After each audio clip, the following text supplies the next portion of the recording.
మరొకసారి దేవుడు మనకిచ్చినటువంటి యొక్క చక్కటి సమయాన్ని బట్టి, దేవుని యొక్క వాక్యం వినటానికి దేవుడు మనకిచ్చిన ఆధిక్యతను బట్టి దేవునికి వందనాలు. ఈరోజు కొరకు ఏర్పాటు చేయబడినటువంటి వాక్య భాగము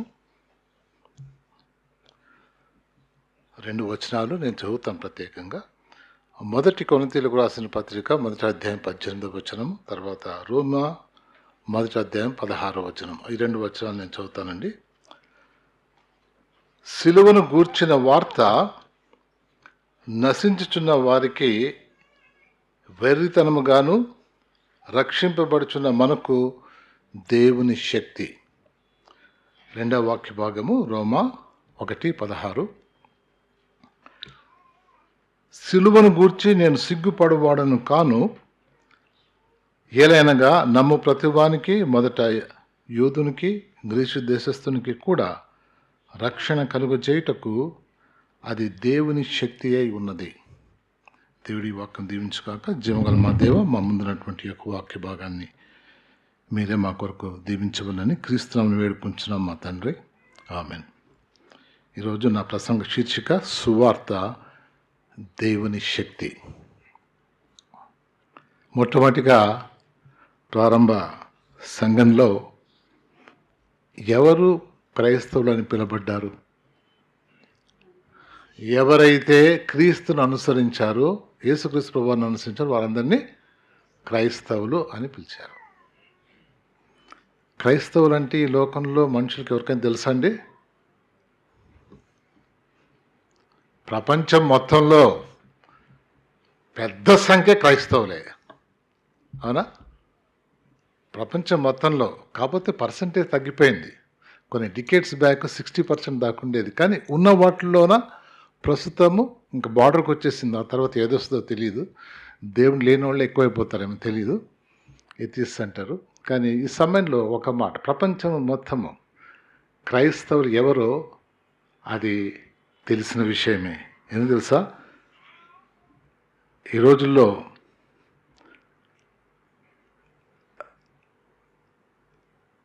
టెక్నాలజీ ఏదైతే ఉందో అది క్రైస్తవ దేశాల నుండి వచ్చిందే. ఈ రోజుల్లో ప్రతివారు ఏ దేశంలో అయినా గొప్పగా చెప్పుకునే దేశాలు ఏవంటే క్రైస్తవ దేశాలే, అవునా? అమ్మ ఎక్కడున్నారు? అమెరికాలో ఉన్నారు. అబ్బాబ్బా, అమెరికా పోయారండి. ఇంకొకరు ఆస్ట్రేలియాలో కూడా ఉన్నారండి. అమ్మమ్మ. ఒకవేళ నేను వెళ్ళి మా అమ్మాయి శ్రీలంకలో ఉంది, ఇంకొకడు బంగ్లాదేశ్లో ఉన్నాడు నేను చెప్తే ఏమంటారు? నవ్వుతారు. ఎందుకు పంపించారా వాటికి మీరు? అవునా చెప్పుకుంటాం మనం. చెప్పండి. ఈ రోజున చెప్పుకునేటటువంటి గొప్పగా ఎక్కడికి పోయి వచ్చామని చెప్తుంటారు. అమెరికాకి పోయి వచ్చినా, అమెరికాకి వెళ్ళొచ్చానండి నేను. అబ్బా, క్రైస్తవ దేశాలు ఈ రోజున అన్నిటిలో ఉన్నతమైనటువంటి స్థితిలో ఉన్నది. ఎవరండి? క్రైస్తవులను, క్రీస్తును అనుసరించిన ఒకరు. ఇప్పుడు వాళ్ళ సంగతి చెప్పడం లేదు. వారి పూర్వీకులు అందరూ క్రీస్తును నమ్మినటువంటి వారు. వారు ఆ యొక్క దేశాలలో దేవుని అనుసరించి దేవుని ఆరాధించినటువంటి వారుగా మనం చూస్తున్నాం. అంతేకాకుండా ఈ రోజుల్లో డబ్బు విలువను చూసుకోవటానికి, అరే రూపీ వాల్యూ తగ్గిపోయిందా బాబు, డాలర్ వాల్యూతో చూస్తే 96 రూపాయల ఒకటే డాలర్ 96. ఏందయ్యా మన దేశంలో మన విలువ తగ్గిపోతూ ఉంది. దేంతో కంపేర్ చేస్తున్నారు? డాలర్. ఫస్ట్ టైం ఆ యొక్క డాలర్ని కాయిన్ చూశాను నేను. దాంట్లో ఇన్ గాడ్ వీ ట్రస్ట్, దేవుని యందు మేము విశ్వసిస్తాము అన్నటువంటి మాటలు దాంట్లో చూసా. దేవా నీకు వందనాలు. ఎవరి క్రైస్తవులు? క్రీస్తును అనుసరించినటువంటి వాళ్ళు. ప్రతి వారు బాగా గుర్తు చేసుకోండి, ఎక్కడ పోవాలని చూస్తున్నారు. ఒక్క 5 సంవత్సరాలు పోయేసి వస్తే చాలయ్యా, నాది మొత్తం సెటిల్ అయిపోతుంది అనుకోం కదా. ఎందుకంటే ధనవంతులైనటువంటి వాళ్ళు, ప్రపంచంలో ధనవంతులైనటువంటి వాళ్ళు వాళ్ళే. ప్రపంచంలో బెస్ట్ ఎడ్యుకేషనల్ సిస్టమ్స్ ఉన్నటువంటి వాళ్ళు వాళ్ళే. టెక్నాలజీ వాళ్ళే. కుటుంబ జీవితానికి వచ్చారా, విలాసవంతమైనటువంటి ఇళ్ళు. టెక్నాలజీలో కార్లు అంటారా, వాళ్ళకున్నటువంటిది ఇంకొకరికి లేదు. వాళ్ళ ఆహారం అంటారా, మనం తినేదాని మీద హైయెస్ట్ క్వాలిటీ ఆఫ్ ఫుడ్ తింటారు. వేసుకునే బట్టలు, ఒకసారి ఇండియన్ షర్టు అక్కడ కొనాలని అనుకున్నా. ఇండియాలో నాకు దొరికే షర్ట్ ఇక్కడ 1000 రూపాయలది, అక్కడ 4000 రూపాయలు అయింది.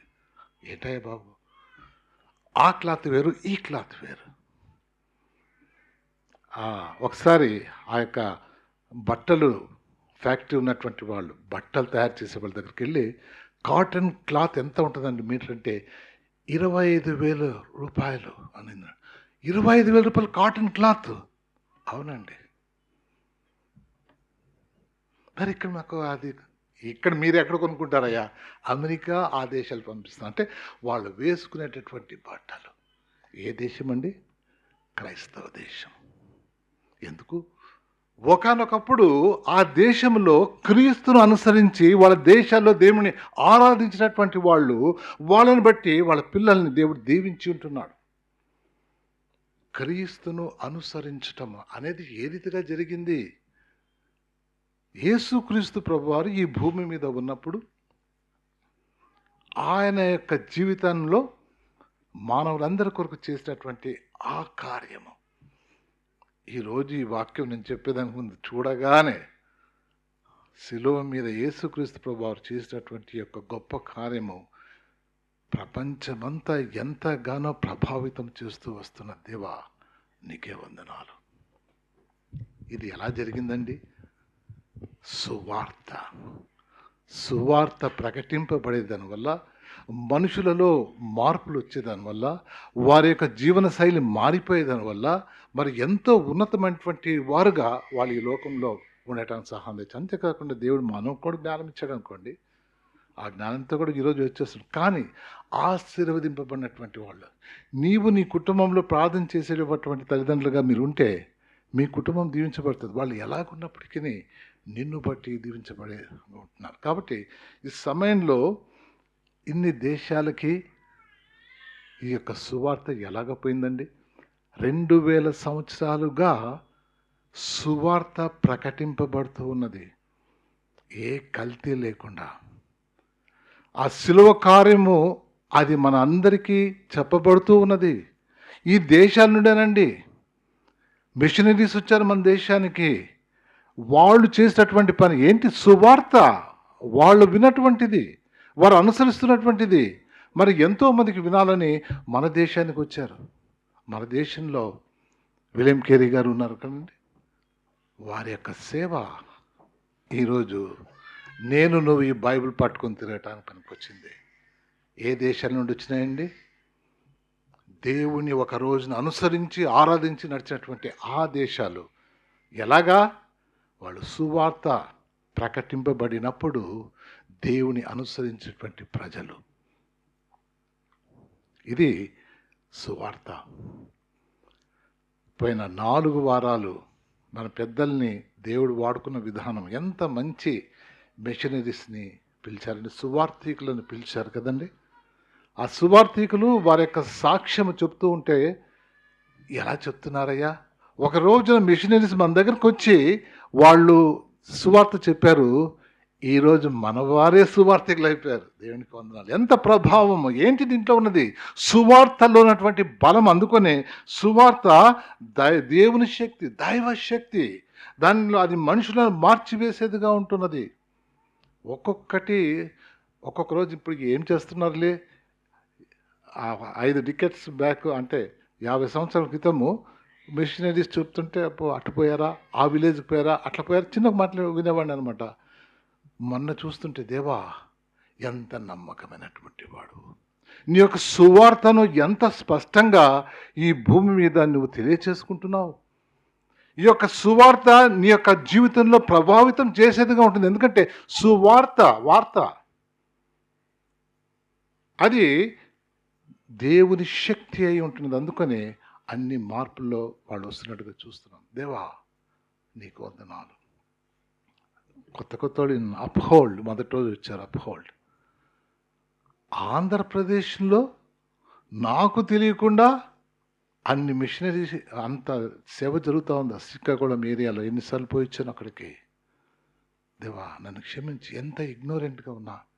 ఒక్కొక్క రోజున ఒక్కొక్క మిషనరీ సువార్థికులు చెప్తూ ఉంటే నా తల ఉంచుకోవటం జరిగింది. దేవా ఎక్కడున్నాను నేను? ఇంత సువార్త జరుగుతుంటే నేను ఎక్కడున్నాను? నేను చేయకపోతే ఇంకోని దేవుడు పంపించే దేవుడు కొన్నాడు. రోషం గల దేవుడు, ప్రేమ కలిగినటువంటి దేవుడు, అందరిని ప్రేమించే నా మీద ఆయనకు నమ్మకం లేదు.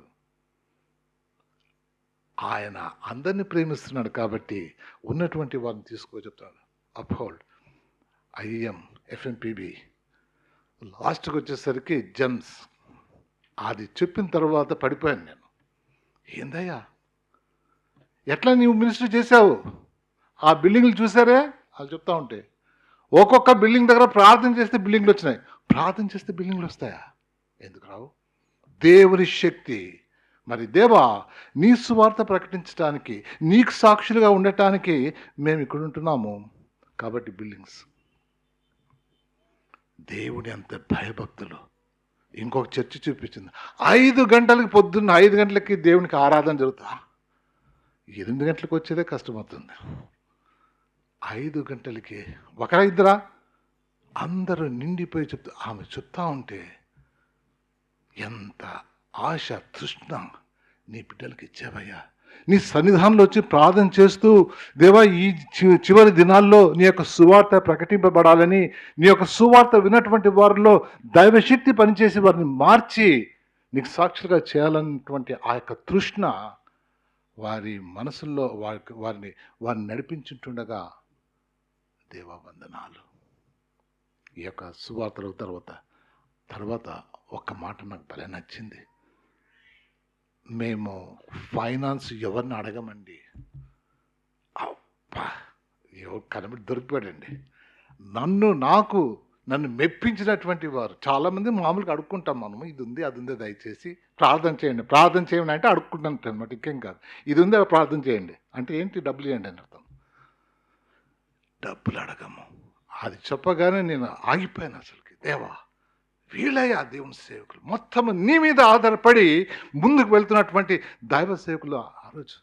ఆ తర్వాత ఒక్కొక్కరు చెప్తుంటే, అంకుల్ ఆ మిషనరీస్ చెప్పిన తర్వాత మాకేం అర్థమవుతలేదు అంకుల్, మా సంగతి ఏంటని అర్థం కావట్లేదు. ఏం చెప్పారు వాళ్ళు? దేవుడు వారికి చేసినటువంటి విషయాలు ఇతరులకు చెప్పడానికి ముందుకు వెళ్ళిపోయారు కాబట్టి దేవుడు వాళ్ళని వాడుకొని అంత గొప్ప సేవ చేసినట్టుగా చూస్తున్నాం. దేవా నీకు వందనాలు. కనుక ఈ 4 వారాలు దీన్ని నేను వింటూ ఉంటే అయితే నాకు నెక్స్ట్ వీక్ నాదే కాబట్టి సువార్త గురించి ప్రసంగం చేస్తే బాగుంటుందని అనుకున్నా. మీరు నమ్ముతారు లేదో, నెల రోజుల నుండి ప్రిపేర్ అవుతున్నాను. అది ఎట్లుందో తెలుసా? నాకు స్విమ్మింగ్ వచ్చు. నా స్టేడియంకి వెళ్తే ఆ స్విమ్మింగ్ లోతు 8 అడుగులు ఉంటుంది, వెడల్పు 25-50 మీటర్లు, అన్ని మీటర్స్ అనమాట.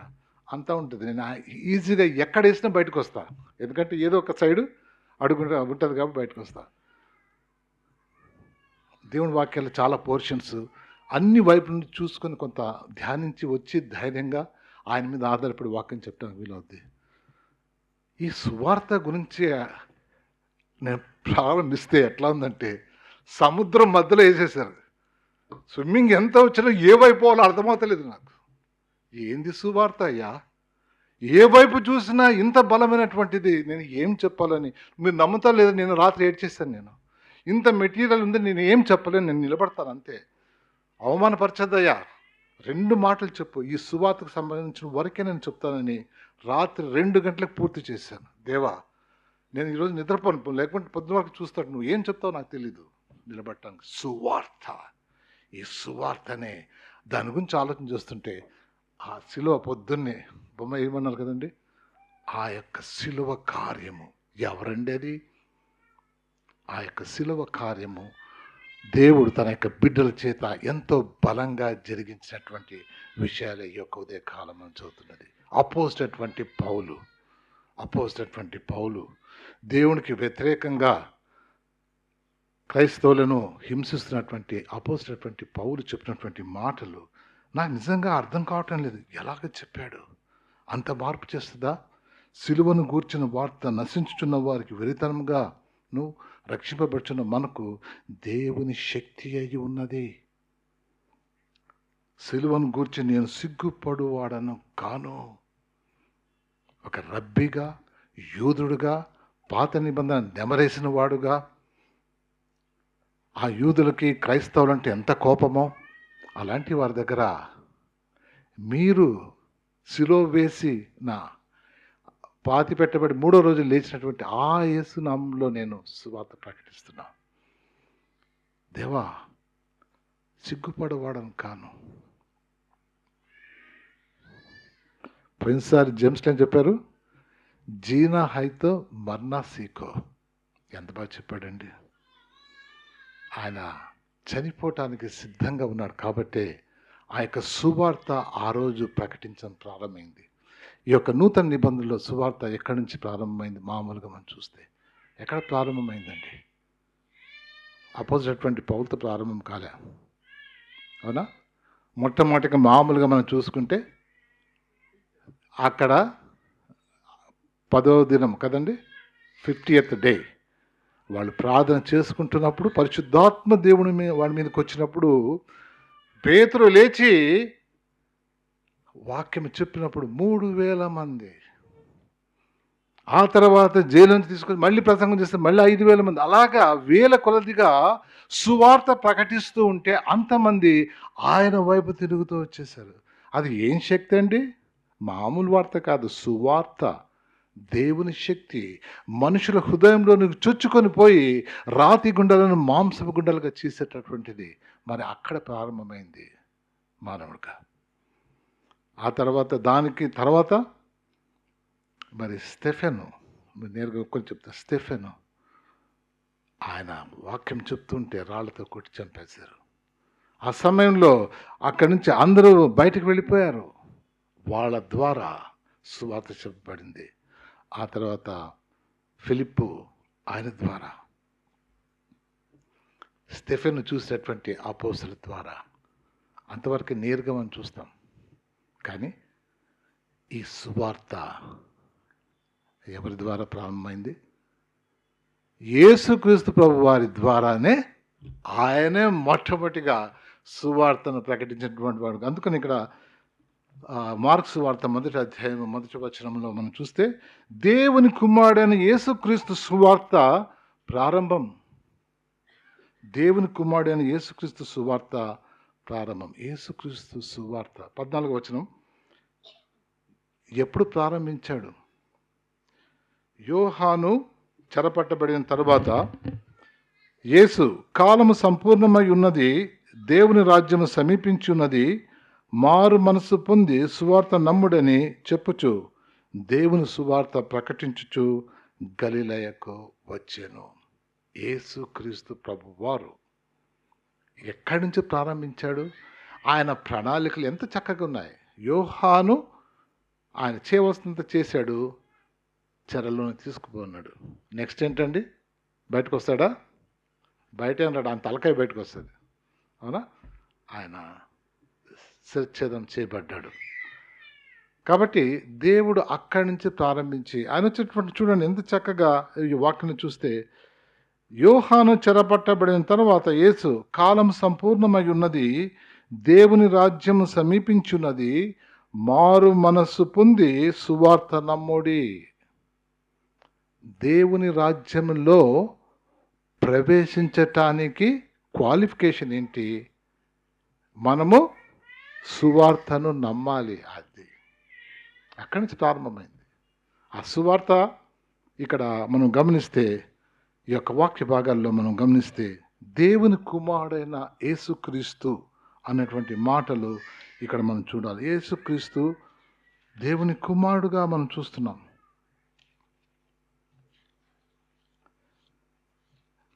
ఇక్కడ మాటలు మనం గమనిస్తే, యేసు అన్న మాట దేంట్లో యెహోషువ అన్నటువంటి మాటకు అది గ్రీక్లో యేసు అని ఉందన్నమాట.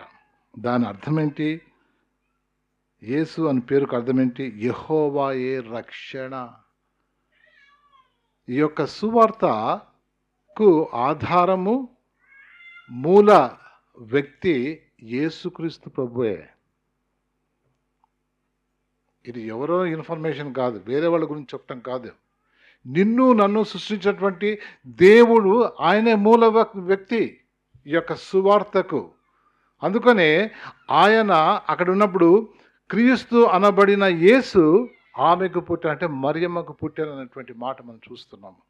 ఇక్కడ యేసు అనేటువంటి ఆ మాటకు రక్షకుడు, ఆయన తన ప్రజల్ని రక్షించేవాడు కనుక ఆయనకి యేసు అని పేరు పెట్టదు అన్నటువంటి మాటలు, రక్షకుడు అన్నటువంటి పేరుతో వచ్చినటువంటి యేసుక్రీస్తు ప్రభువారే ఇక్కడ మనం చూస్తున్నాం. ఈ యొక్క సువార్తకు బలం ఏంటంటే దైవశక్తి. అంటే ఏంటి దైవశక్తి? ఆ సువార్తకు మూలము యేసుక్రీస్తు ప్రభువారే. సరిగ్గా చెప్పుకోవాలంటే ఇక్కడ యేసుక్రీస్తు ప్రభువారు గురించి మనం చెప్పాలంటే ఆయనలో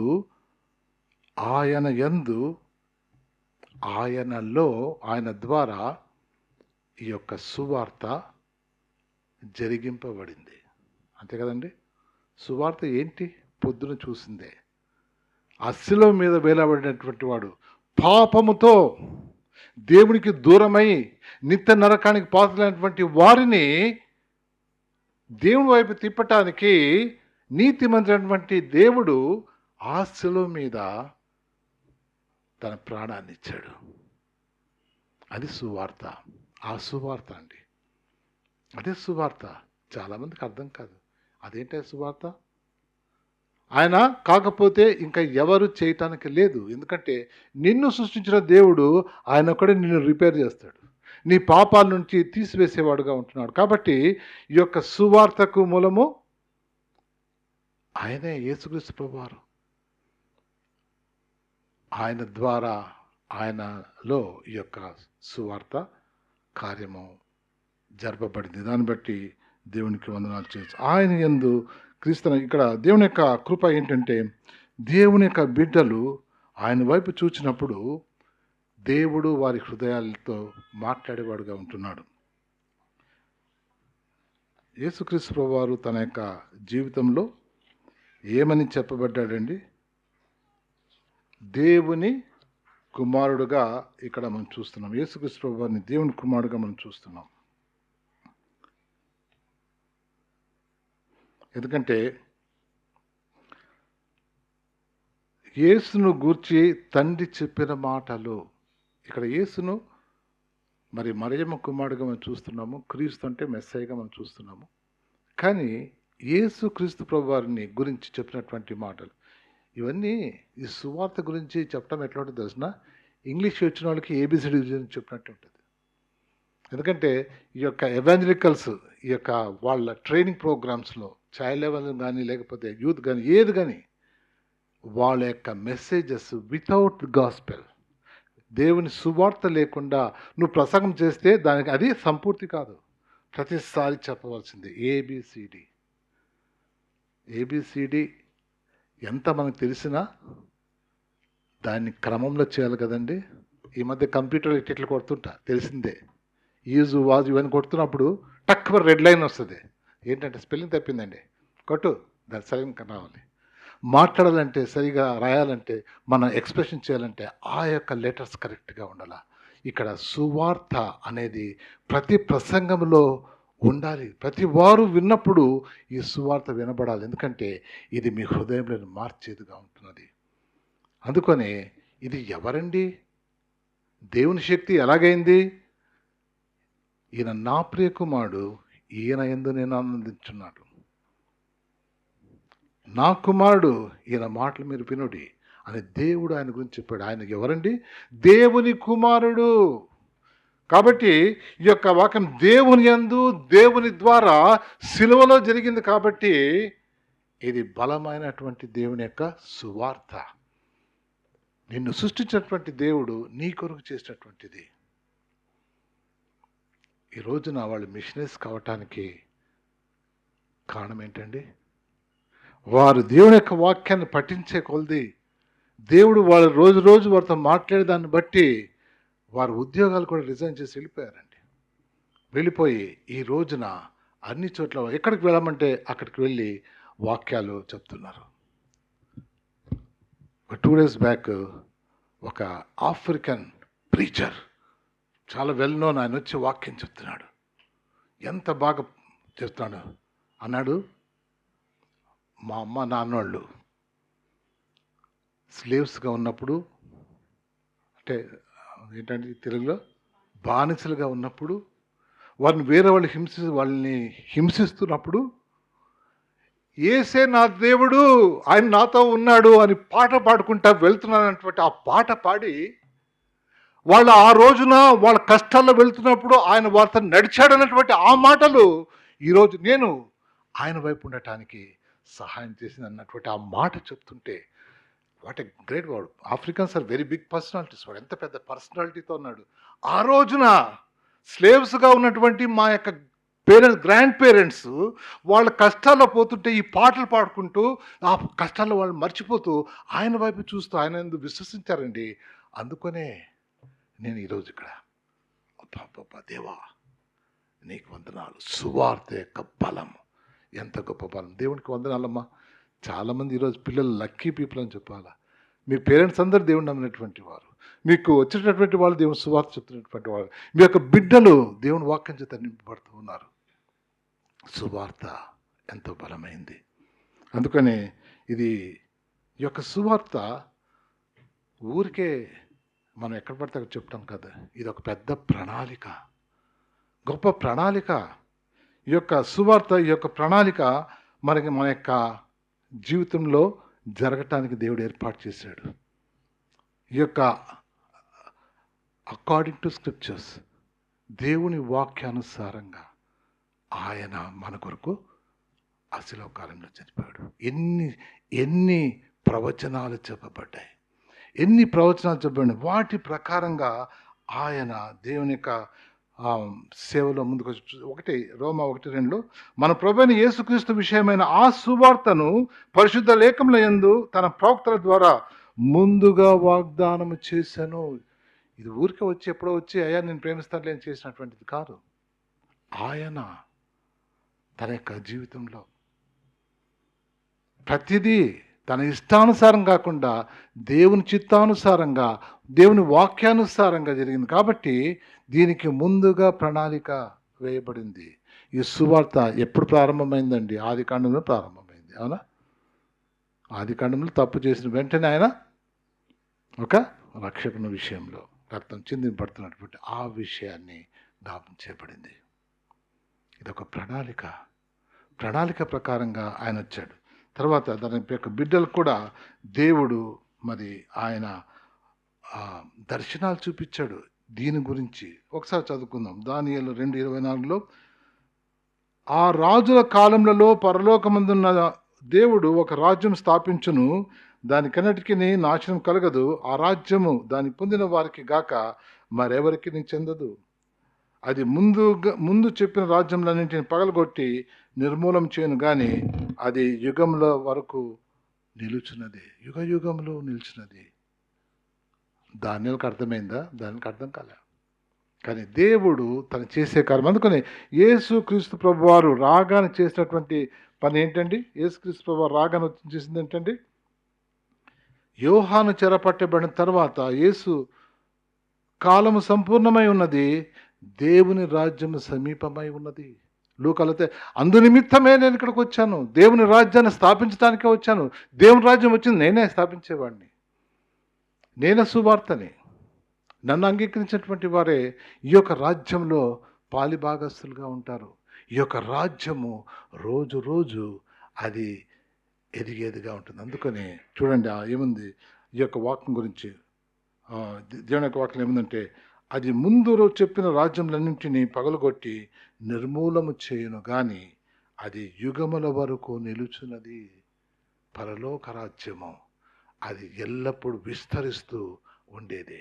ప్రస్తుతము అది ఆయనను అంగీకరించిన వారికి మట్టుకే ఆ యొక్క దేవుని రాజ్యం గురించి వాళ్ళకి తెలుసు. అందుకని ఇక్కడ ఏమని చెప్పింది? ఇక్కడ దేవునిలో ఏముందంటే, దానికన్నిటికీ నాశనం కలగదు, రాజ్యం పొందిన వారికి గాక మరి ఎవరికి చెందదు. ఈ రాజ్యంలో స్థానము ఆయన అంగీకరించినటువంటి వారికి తప్ప ఇంకొకరికి జరగదు.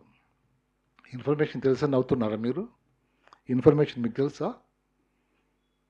ఈ ఇన్ఫర్మేషన్ తెలిసి నవ్వుతున్నారా మీరు? ఎందుకండి నవ్వేది? మీ జీవితాలు ఎలాగున్నాయి? ఆ రాజ్యాన్ని చూపించేవి ఉంటున్నాయా? ఆ యేసుక్రీస్తు ప్రభువారిని కలిగినటువంటి వారుగా మీరు ఉంటున్నారా? నేను అంటున్నా, చాలాసార్లు నేను తల ఉంచుకున్నాను. ఎంత వాక్యం చదువుతున్నా, ఎంత ప్రార్థన చేసినా కొన్నిసార్లు మనం నిలబడినప్పుడు నాలో యేసయ్య కనబడటం లేదు. సువార్తగా మనం ఉండాలని దేవుని యొక్క ఆశ. నీ జీవితమే సువార్తమై ఉండాలి. దేవుని నమ్మనటువంటి వారి జీవితాలు ఎలాగ మారి ఉంటాయో తెలుసా అండి? ఆర్ఆర్కే మూర్తి గారు బ్రాహ్మిన్ కన్వర్ట్. ఆయన కన్వర్ట్ అయిపోయిన తర్వాత యేసుక్రీస్తు గురించి చెప్తుంటే వాళ్ళ బంధువులు వచ్చి అడిగారంట, ఏందయ్యా ఏమైంది నీకు? ఏంటి నువ్వు ఎక్కడి నుంచి వస్తున్నావు? ఏం చేస్తున్నావు? ఆయన చెప్పిన మాట, నేను యేసును నమ్మి యేసుమయమైపోయానయ్యా అన్నాడు. అబ్బా, యేసుమయమైపోయాడు అంటే యేసు ఎవరు? సువార్త. కాబట్టి ఆయన జీవితం అయిపోయింది, సువార్త అయిపోయింది. ఎక్కడ పోయినప్పటికీ ఆయన తన యొక్క జీవితంలో నిలబడినాడంటే సువార్త ప్రకటించేవాడుగా ఉంటున్నాడు. ఆయన ప్రకటిస్తూ ఉంటే ఆయన మాటలు కాదు, దేవుని యొక్క మాటలు హృదయంలో చుచ్చుకొని ఆ రోజుల్లో మా రోజుల్లో 50 సంవత్సరాల క్రితం ఆయన వాక్యం చెప్తూ ఉంటే రేడియోలో ఆగిపోయేవాళ్ళం. దేవా, ఎంత శ్రేష్టమైనటువంటి వాక్యం వినబడుతుంది, మా యొక్క జీవితాలను తెలియచేస్తున్నదే అనేటువంటి విషయం. కాబట్టి ఇంకొకసారి ఆ విషయంలో తండ్రి మనము నెగ్లెక్ట్ చేయకూడదు. మరొకసారి ఈ క్రైస్తవ దేశాల్లో ఇప్పుడున్న పరిస్థితి ఏం తెలుసా? ఏ క్రైస్తవులుగా అనబడినటువంటి వారు ఆ తల్లిదండ్రులు ఈ సువార్త మర్చిపోయారు. వారి జీవితాలు సువార్తలాగా లేదు. ఈ రోజున దూరం అయిపోయి దేవుడు లేనటువంటి వారుగా పోతున్నారు. వాళ్ళ బాధ్యులు. వారి దేశాలను దేవుడు అంతగా ఆశీర్వదిస్తే జరిగింది ఏంటంటే, వారి దేవుని కన్నా దేవుడు ఇచ్చిన వాటిని ప్రేమించారు. ఈరోజు మనం కూడా అంతే. ఈ రోజున మన యొక్క ఉద్దేశాలు కూడా క్రైస్తవులుగా ఉన్నప్పటికీ దేవుడు చేసినటువంటి ఆ కార్యం వైపు మనం చూడటం లేదు. కానీ మనం చేస్తున్నది ఏంటండి? ఈ లోకంలో ఉండేది. ఎంత విశ్వాసాన్ని ఏంటయ్యా, మా పిల్లవాడిని ఏమన్నా కానీ అమెరికాకి పంపించాలయ్యా. ఎందుకయ్యా? కొంచెం బాగుంటుంది అక్కడ. డాక్టర్ చేయాలండి, ఇంజనీర్ చేయాలండి. అబ్బాబ్బాబ్బా, ఏంటయ్యా? అందరికిలాగా మా పిల్లలు కూడా ఉన్నత స్థితిలో మార్చేస్తుంది. దేవుడు అన్నీ ఇచ్చాడు. అమెరికాలో, లండన్లో ఒకసారి నా కొలిగ్, మా ఆఫీసర్ వైస్ ప్రెసిడెంట్, ఆయనతో పాటు నేను పోతూ, hey Tony, I'm grateful to your country UK. Why are you not believing your God who changed my life అంటే ఒకటే మాట అన్నాడు, Michael, we love pleasure. We love pleasure. We have food, we have clothes, we have everything. We can do anything. మాకు ఏ limitation లేదు. అన్నీ చేసుకోవటానికి బాగా ఉంది. ఇప్పుడు ఆ దేవునితో పని లేదు. ప్రియులారా, మరొకసారి సువార్త మనకు చెప్తా ఉండేది ఏంటంటే, ఆ పరలోక రాజ్యంలో మనం వారసులుగా కావాలి. అందుకనే మరి మిషనరీస్ వెళ్ళిపోయి ఎంతోమందిని ఆ రాజ్యంలో ప్రవేశించాలంటే వారి పాపముల కొరకు పశ్చాత్తాపడి సువార్తను నమ్మవలసిన వారు ఉన్నారు. సువార్త ఏంటి? ఏసే సువార్త. కాబట్టి యేసు నమ్మినటువంటి వారు ఎలాగ ఉండాలా? యేసుమయమై ఉండాలి. అంటే సువార్త అయి ఉండాలా. మనము మన జీవితంలో అది సువార్తగా మనుషులు చూడాలి. మన పిల్లల్లో కనబడుతున్నారా? నా భార్య కనబడుతుందా? నా భర్త కనబడుతున్నాడా? ఏ రీతిగా ఉన్నాం? మన ఉద్యోగం చేసే దగ్గర ఎలాగున్నాం? ఈ యొక్క విషయాలు చాలా ప్రాముఖ్యమైనది. సువార్త ఈ రోజున చాలాసార్లు అనుకోవచ్చు, మనము అక్కడ పోలేదని. లేదండి, Hyderabad is the best field. మిషనరీస్గా ఉండాలంటే హైదరాబాద్ మీ ఆఫీస్లే. ఎట్లా వాళ్ళంటే మీ దగ్గరకు ఉండేది? Richest people, they will not listen to you. కానీ జీవితము వారిని మార్చేదిగా ఉంటుంది. అది సువార్త. కాబట్టి ఈ యొక్క సువార్త కేవలం మాట కాదు. చాలాసార్లు సువార్త చెప్తున్నామండి అంటారు కదండి. ఎట్లా చెప్తున్నారండి? దేవుడు నిన్ను ప్రేమిస్తున్నాడు అని చెప్పానండి అంటారు. Very good. అది సువార్త అవుతుందా? యేసుక్రీస్తు ప్రభువు నేను ప్రేమిస్తున్నాడు అంటే అది సువార్త అవుతుందా? అది వార్త అవుతుంది. సువార్త కాదు, వార్త. అబ్బో, యేసుక్రీస్తుని నమ్ముకుంటే నాకు రోగాలంతా బాగైపోయినాయి, నాకు ఉద్యోగం వచ్చింది, అంతా వచ్చింది అని చెప్తున్నానండి. నా యేసయ్య గురించి చెప్తున్నానండి. అంటే ఏంటది? నీ సాక్ష్యం చెప్పుకుంటున్నా, దాని నుంచి వాళ్ళకేం ప్రయోజనం? సువార్త అంటే శిలువ మీద నువ్వు పాపివయ్యా, ఈ పాపంతో నీవు నరకానికి వెళ్ళటానికి సిద్ధంగా ఉన్నావు. నీకు ఈ యొక్క శిక్ష పడకుండా ఆయన శిక్ష అనుభవించాడు. నీవు నమ్మితే నీ పాపాలు క్షమించబడతాయి. నిత్య రాజ్యానికి ఆయన తీసుకుపోయేవాడుకున్నాడు. పరలోక రాజ్యంలో నువ్వు వారసుడుగా పౌరుడుగా ఉండటానికి దేవుడు నీకు ఒక ఆధిక్యత ఇస్తున్నాడు. అది చెప్పాలి. ఏమని చెప్పాలి? నీవు చాలా మంచోడు, ఈ లోకంలో అంత ఉంది, కానీ నీకు పాపాలు ఉన్నాయే, నువ్వు చేసిన పొరపాట్లు ఉన్నాయే, అవన్నీ పాపాలు అంటారు. ఆ పాపాలతో నువ్వు ఎక్కడికి వెళ్తావు? చచ్చిపోయిన తర్వాత నిత్య నరకానికి వెళ్ళేవాడుగా ఉన్నావు. అయ్యా, దాన్ని తీసుకోవటానికి నీకు శక్తి లేదు, నాకు శక్తి లేదు. ఇదిగో ఆయన శిలువ మీద మనందరి కొరకు తన యొక్క ప్రాణాన్ని, నీతిమంతుడైనటువంటి ఆయన అనీతిమంతులమైన మన కొరకు చనిపోయి మనకిచ్చినటువంటి ఆ విడుదలను బట్టి మనము విడిపింపబడ్డాం.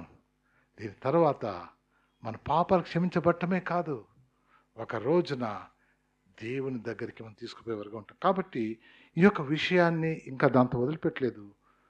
ఈ యొక్క బైబిల్ గ్రంథంలో చాలామంది తోమ లాంటి వాళ్ళు ఉంటారు. కాబట్టి ఇది మానవుని చరిత్రలో జరిగినటువంటి సంఘటన, అది కూడా జ్ఞాపకం చేసుకోండి.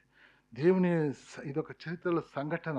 ఈ రోజుకి ఆయన నిజంగా వచ్చాడా, నిజంగా చూశాడా అన్నటువంటి మాటలు చూస్తే ఇక్కడ చూడండి, దేవుని యొక్క వాక్యంలో ఏముందంటే, యోహాను సువార్త 19, 17, 18 ఏముందంటే, వారు యేసును తీసుకొని పోయి ఆయన తన శిలువ మోసుకొని కపాల స్థలం మన చోటికి వెళ్ళాను. హెబ్రీ భాషలో దానికి గొల్గోతా అని పేరు. అక్కడ ఈ వైపున ఒకనిని, ఆ వైపున ఒకనిని, మధ్యను యేసును ఉంచి ఆయనతో ఇద్దరిని శిలువ వేసిరి. స్పష్టంగా అక్కడ ఆయన శిలువ వేయబడిన అన్నటువంటి మాట. తర్వాత 1942లో ఆ సమాధి సమీపంలో ఉండెను కనుక ఆ దినము యూదులు సిద్ధపరచు దినమైనందున వారు అందులో యేసును పెట్టిరి. ఎక్కడ పెట్టారండి? దాని దగ్గరలో ఉన్నటువంటి సమాధిలో. ఆ దినమున, ఆ స్థలము, ఆ దినము కూడా, ఆయన సిలువ వేయబడింది కూడా ఇక్కడ. అది చరిత్రలో దేవుడు మనందరికీ, ఎందుకంటే మన దేశానికి వచ్చింది ఎవరండి? ఏ శిష్యుడండి? తోమ. మనలాంటి వాళ్ళ కోసమే. ఈరోజు పోయి చూడండి, ఆయన సిలువ వేయబడినటువంటి స్థలం, ఆయన పాతి పెట్టబడినటువంటి స్థలము దేవుని యొక్క కృప కాదా? ఎందుకు తెలుసా? ఈ సువార్తకు చరిత్ర మానవులతోనే చరిత్ర, మానవుల్ని కొరకు ఆ యొక్క కార్యం తిరగబడినట్టుగా మనం చూస్తున్నాం. తర్వాత అంతేకాకుండా ఈ యొక్క శిలువ కార్యమే ఇక్కడ మనకు ఉండేది ఏంటంటే తండ్రి చిత్తానికి విధేయత. Brother RK, thank you very much. అది పెట్టేసి ఏం చూస్తున్నారయ్యా ఇక్కడ? విధేయత. తండ్రికి ఎవరు విధేయత చూపించారు? నీతిమంతుడైనటువంటి దేవుని కుమారుడు ఈ శరీరము, మన శరీరాన్ని ధరించి ఈ లోకానికి వచ్చి మన పాపములు తీసివేయటానికని. ఇక్కడ చూడండి, ఆయన ప్రారంభంలో యోహాను ఆయన గురించి చెప్పింది ఏంటంటే, మరునాడు యోహాను యేసు తన యుద్ధకు రాగా చూచి, ఇదిగో లోక పాపం మోసుకొని పో దేవుని గొర్రెపిల్ల అని చెప్పాడు. అక్కడ చివరిలో సిలువకు ముందు యేసుక్రీస్తు వారు దేవునితో చేస్తున్నాడు, నా తండ్రి సాధ్యమైతే ఈ గిన్నె నా యుద్ధ నుండి తొలగిపోనిమ్ము, అయినను నా ఇష్ట ప్రకారం కాదు, నీ చిత్తమే కానిమ్ము. దేవుని చిత్తాన్ని నెరవేర్చాడు. ఈ లోకానికి వచ్చిందే దేవుని గొర్రెపిల్లగా. ఈసారి వచ్చింది దేవుని, నీ పాపం నా పాపాలు తీసివేయటానికి. అదే సువార్త, అదే బలమైన. దేవుడే నీ కొరకు శిలువ మీద చనిపోయాడు. దేవుడే ఆయన పవిత్రమైన రక్తంలో నీ పాపములు కడిగి వేసినట్టుగా మనం చూస్తున్నాం. ఎంత కృప అండి. కాబట్టి దేవునికి వందనాలు చెల్లించాలా. దేవుడు ఒక కార్యం జరిగించాడు. చాలాసార్లు ఇంతవరకు చెప్తాం, యేసుక్రీస్తు ప్రభువు మన అందరి కోసం చనిపోయాడని. అంతవరకు అది సువార్త ఉందా? అది వార్తే. మరి ఎప్పుడు సువార్త అవుతుంది? అది నీదైనప్పుడు సువార్త అవుతుంది. కాబట్టి ఈ యొక్క సువార్తను అంగీకరించడానికి యేసుక్రీస్తు ప్రభువు చెప్తున్నాడు కదా, సువార్త నమ్ముడు అని చెప్తున్నాడు. నువ్వు నమ్మాలి. నా పాపంను క్షమించిన అయ్యా, నేను పాపినయ్యా, నన్ను క్షమించయ్యా, నువ్వు నా కొరకు అసలు చనిపోవాలి, నువ్వు నమ్మాలి. అది ఉచితంగా ఇవ్వబడింది. ఎట్లాగైతే ఇవ్వబడిందండి? ఉచితంగా. దానికి కనీసం ఇంత కొంచెం పనిచేస్తే వస్తుంది అని అంటే ఏం జరిగేదండి? అది ఉచితంగా రాకపోతే సువార్త కాదండి. ఎందుకు తెలుసా? నీవు ఏదైనా దానికి చేయవలసి ఉంటే అది కార్యాల ద్వారా జరిగిందని చెప్తాం. దేవుని యొక్క వాక్యాలు ఎంత స్పష్టంగా అంటే దేవుడు మనకిచ్చినటువంటి బహుమానం అది. దాంట్లో నీది నాది ఏమీ లేదండి, సంపూర్తి చేసినటువంటి కార్యం. కాబట్టి దేవుని యొక్క సన్నిధిలో ఆయన ఇవ్వబడినటువంటి దాన్ని మనము అంగీకరించాల. అది ప్రాముఖ్యమైనది. కాబట్టి ఈ యొక్క రక్షణ ఉచితమే, కానీ ఆయన అంగీకరించినప్పుడు అది నీదవుతుంది. అదే దేవునికి ఆ యొక్క అంగీకరించే విషయంలో కూడా దేవుడే మనకు సహాయం చేసేవాడు. ఎన్నోసార్లు దేవుని యొక్క వాక్యాన్ని మనం వింటున్నప్పుడు స్పందిస్తున్నామా? స్పందించి ఆయన వైపు తిరుగుతున్నామా? చాలా ప్రాముఖ్యమైంది. అయ్యా, వాళ్ళ మిషనరీస్ లాగా 4 వారాలు మనం చెప్పిన దాన్ని బట్టి ఏమి చేసుకుందాం అయ్యా? కనీసం మన యొక్క గృహంలో సాక్షులుగా ఉందాం. ముందు మన ఇంట్లో నీకు నీవుగా ముందు సాక్షిగా ఉండు. దేవా, అన్ని విషయాల్లో నేను నీకు సరిగ్గా ఉన్నానా? నన్ను చూస్తే నీకు సంతోషం వస్తుందా? మొట్టమొదటి మనం పరీక్షించుకుందాం. ఆ తర్వాత ఎప్పుడు మా ఆవిడని నేను తిరుగుతూ ఉంటాను, ఎప్పుడు ఎట్లయ్యా సారీ అడుగు. పిల్లల్ని ఏ పనికి మాలినోడు అంటాం కదా, క్షమించమని అడుగు దేవుణ్ణి. నువ్వెవడు అయ్యా నీ పిల్లల్ని పనికి మాలినోడు అంటానికి? దేవుడు సృష్టించాడు, వాళ్ళ కోసం ప్రార్థన చేయి. మార్పు నీలో నీ కుటుంబంలో రాని. పొరుగు వాళ్ళతో ఎట్లా ఉన్నావు నువ్వు? ఏందయ్యా నీళ్ళు మీరు అట్లా గట్టిగా వేస్తే మా ఇంటి మీద వస్తుందయ్యా అని తిడుతున్నామా? గడుచుకుందాం. ఏమైంది? నీళ్ళు వాళ్ళ మీద వేస్తే మన ముందు వస్తే ఇంటి మధ్య నిలబడతాయి. ఏమైంది? వాళ్ళతో మాట్లాడటానికి మనం సిద్ధం చేసుకుందాం. కొన్ని కష్టపడతాం, చిన్నవని చెప్తున్నా. సంఘంలో నువ్వు చేసే పని ఏది కానీ నువ్వేదో చేస్తావు అనుకుంటే నువ్వు జ్ఞానం లేనటువంటి వాడు. అయ్యా, నీ సంఘంలో ఊడ్చేదిస్తావా? వస్తానయ్యా. నాకు ఇస్తావా? ఊడుస్తాను నేను. మా పిల్లలకి నేను చెప్పేది ఎప్పుడు ఒకటే, anything comes from the church, ready to take it, ready to take it. నేను చేయలేను అనుకోద్దు, నువ్వు పోయి చెయ్యి చాలు. నువ్వు వచ్చి నిలబడితే చాలు, దేవుడు చేసుకుంటాడు. అది ఎవరు లేకున్నా ఆ బిడ్డ ఎవరిని ఏమనుకుండా చేస్తాడు. అదే సాక్ష్యము, సువార్త. నీకు నీవే, నీ కుటుంబానికి, నీ చుట్టూన్నటువంటి వాళ్ళకి, నీ సంఘంలో ఇంకా అంతకనే ఏం కావాలా? అంతకనే అంటే ఇప్పుడు హైటెక్ సిటీ వాళ్ళని స్పెషల్గా అడగాల, మీరు అడిషనల్గా పెట్టుకోండి సంఘం, మీరు ఎలాగ ఉన్నారు మీ యొక్క దాంట్లో. కాబట్టి ఈ విషయంలో చెప్తే వాటికి అయిపోయిందా?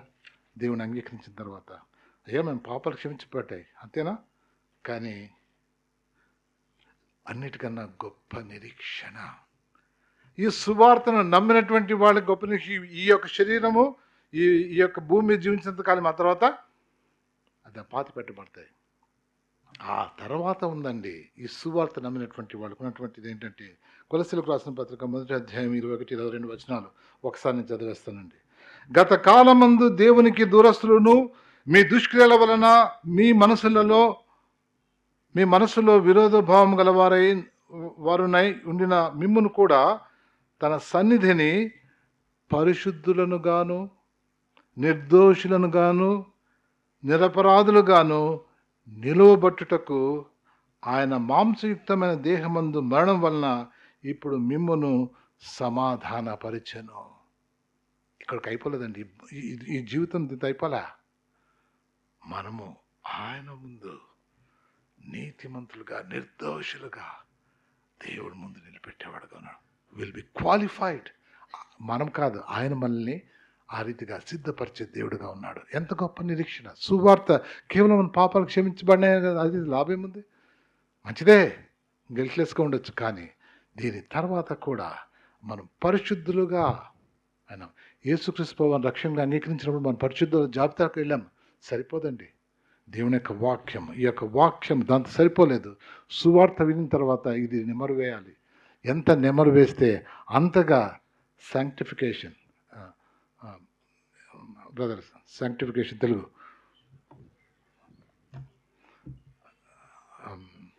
పరిశుద్ధతలో ఎదుగుతూ పోవాలి. ప్రతిరోజు మంచి ట్రాన్స్లేటర్ నేను డిస్టర్బ్ చేశాను. పరిశుద్ధతలో ఎదుగుతూ పోవాలి. దేవుని యొక్క వాక్యం చదివే కొలది మనం పరిశుద్ధులుగా చేసేది ఉంటుంది. దేవుని వాక్యం చదివే కొలది మన మార్గాల్ని అది చూపించేదిగా ఉంటుంది. మనం చదివే కొలది మన యొక్క జీవితంలో పరిశుద్ధత పెరుగుతూ వస్తుంది. ఎందుకంటే ఆయన అనుసరిస్తూ ఉన్నాం కాబట్టి. నేను పరిశుద్ధులను కనుక మీరును పరిశుద్ధులై ఉండండి. ఎప్పుడైతే మీరు పరిశుద్ధులుగా ఉంటారో అప్పుడు దేవుని చూపించేవారుగా ఉంటారు. కాబట్టి దేవుని యొక్క వాక్యానుసారంగా చూస్తే సువార్త ఒట్టి వార్త కాదు. వార్త చేయొద్దండి. సువార్తను ఇతరులకు చెప్పినప్పుడు సంపూర్ణమైనటువంటి శిలువ కార్యం గురించి మనం చెప్పవలసిన వారంగా ఉన్నాం. ఎందుకంటే వాళ్ళు మారుతారో లేదో అది రెండోసారి సంగతి. నీ మాటలతో మారుతారో తెలియదు, కానీ ఆ యొక్క మాటలు వినినప్పుడు వారి హృదయంలో దేవుడు చేసే కార్యం అది. కాబట్టి మరొకసారి ఈ 4 వారాలు మనం విన్నదానికి ఒకసారి జ్ఞాపకం చేసుకుందామని ఈ యొక్క వాక్య భాగాన్ని తీసాం. ఎందుకంటే ఇది కేవలం ఏబిసినే. ఎందుకంటే అందరూ తెలిసినటువంటి వాక్య భాగం అయినప్పటికీ ఇది ఒక ప్రణాళిక, ఇది చరిత్రలో ఒక ఘట్టము. యేసుక్రీస్తు వారు తన ఇష్టానుసారంగా దేవుని చిత్తానుసారంగా ఆ యొక్క శిలువలో చనిపోయి మనకు విడుదల కలుగు చేశాడు. దాన్ని మనము హృదయంతో అంగీకరించాలి. ఒక రోజున గొప్ప నిరీక్షణతో ఆయనతో పాటు మనం ఉండనే ఉన్నాం. అది సువార్త. కాబట్టి మరొకసారి ఈ సువార్తను ఇంకా నమ్మామా లేదా? యేసుక్రీస్తు ప్రభువుని నమ్మకపోతే నేరుగా చెప్తున్నాను, చనిపోయిన తర్వాత మనకి ఎలాంటి సహాయం రాదు. ఇక్కడ దేవునికి వ్యతిరేకంగానే ఉండి మనం చనిపోతే ఆయన సన్నిధానంలో వెళ్ళటానికి వీలు కాదు. కాబట్టి ఇంకనూ బల్ల దగ్గర కూడా ఎంత చక్కటి వాక్య భాగం చెప్తూ ఇంకనూ నమ్మనటువంటి వారుగా ఎవరైనా ఉంటే వారి కోసం ప్రార్థించేద్దాం. మన యొక్క జీవితంలో ఆ సువార్తను కలిగిన వారంగా, కొంతమందికి సువార్తను కూడా పేరు పెట్టుకుంటారు కదండి, ఏంటో సువార్తను పెట్టుకుంటారు, కానీ నిజంగా ఆ సువార్త అనే పేరుకు అర్థం నా జీవితాన్ని నువ్వు చేయించదేవా అని ఒకవేళ ప్రార్థన చేస్తే, సువార్తగా నన్ను చేయమంటే, యేసుమయంగా నన్ను చేయమంటే బహుశా దేవుడు ఎంతో సంతోషంగా నిన్ను ఆ రీతిగా నడిపించడానికి వీలవుతుంది. కాబట్టి మరొకసారి ప్రార్థన చేసుకుందామా.